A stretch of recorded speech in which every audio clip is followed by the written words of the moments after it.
Deep in the sands of Mesopotamia, near the ruins of ancient Baghdad, archaeologists uncovered a clay jar that should have been ordinary, yet it raised extraordinary questions. A simple assembly: clay pot, copper cylinder, iron rod. To modernize, that's the anatomy of a basic galvanic cell, what some call the world's first battery. Found in the 1930s and later known as the Baghdad Battery, this artifact quickly became a lightning rod for debate about ancient technology. It appears to date back more than 2,000 years, long before the science of electricity had a name, let alone a theory. Add an acidic liquid, vinegar or lemon juice, and a mild chemical reaction begins, nudging a small voltage between copper and iron. So the question is, did the ancients notice this effect? Did they discover it by craft or ritual and quietly learn to use it? One theory points to electroplating, thin layers of gold or silver deposited onto jewelry using chain jars. The evidence is debated, but the method is plausible. Another suggests temple theatrics, controlled tingles, tiny contact flickers, and shimmering metals. Stagecraft that read as divine power. Skeptics counter that it's a storage vessel or a scroll jar, and that the battery idea is a modern projection onto an ancient object. Yet, in tests, faithful replicas do make power, usually fractions of a volt per jar, enough to tingle skin, faintly light a small bulb, or plate a thin foil over time. But what if its purpose wasn't spectacle, but precision?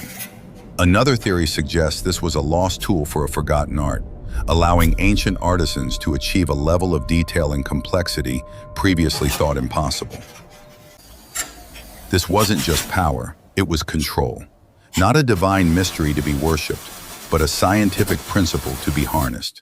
A key, unlocking a new frontier of knowledge, engineering, and creation. Some researchers link multiple jars in series, stacking voltage one cell at a time, each clay vessel adding a small step.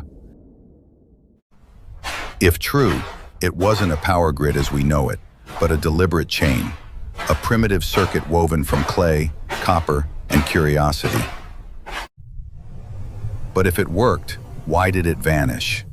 Was the knowledge rare, lost to war and time, or never widespread in the first place? Today, labs rebuild the jar to its original proportions: clay, copper, iron, just to see what it can genuinely do.